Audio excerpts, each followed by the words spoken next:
રાજ્યભરમાં ચાંદીપુરા વાયરસનો કહેર યથાવત ગુરુવારે વધુ 3 દર્દીઓના શંકાસ્પદ મોત થયા, જેને લઈને અત્યાર સુધીમાં શંકાસ્પદ મૃત્યુ આંક 44 થયો છે, જ્યારે નવા 6 શંકાસ્પદ કેસ નોંધાયા, જેની સાથે અત્યાર અને હાલમાં 54 દર્દીઓ સારવાર હેઠળ છે, જ્યારે અત્યાર સુધીમાં 37 કેસ પોઝિટિવ નોંધાયા છે.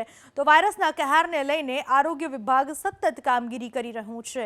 અત્યાર સુધીમાં 4,96,000થી વધુ મકાનમાં મેલેથિયોને પાવડરથી ડસ્ટિંગ કરાયું અને દર્દીઓના ઘર આસપાસના ઘરો મળીને 41,000થી વધુ ઘરોમાં સર્વેલન્સની કામગીરી કરાઈ.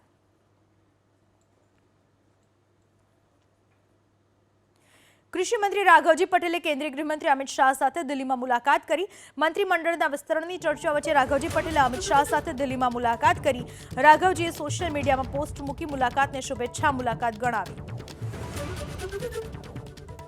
મંત્રીમંડળના વિસ્તરણની વાત વચ્ચે કૃષિ મંત્રી રાઘવજી પટેલે કેન્દ્રીય ગૃહમંત્રી સાથે દિલ્હીમાં મુલાકાત કરી. જો કે આ મુલાકાતને તેઓ શુભેચ્છા મુલાકાત ગણાવી રહ્યા છે. એક બાજુ મંત્રીમંડળના વિસ્તરણની ચર્ચા ચાલી રહી છે, ત્યારે રાઘવજી પટેલે આ રીતે દિલ્હીમાં અમિત શાહ સાથે મુલાકાત કરી અને સોશિયલ મીડિયામાં તેમણે પોસ્ટ પણ મૂકી હતી. જો કે સોશિયલ મીડિયામાં મૂકેલી આ પોસ્ટમાં રાઘવજી પટેલે અમિત શાહ સાથેની આ મુલાકાતને શુભેચ્છા મુલાકાત ગણાવી છે.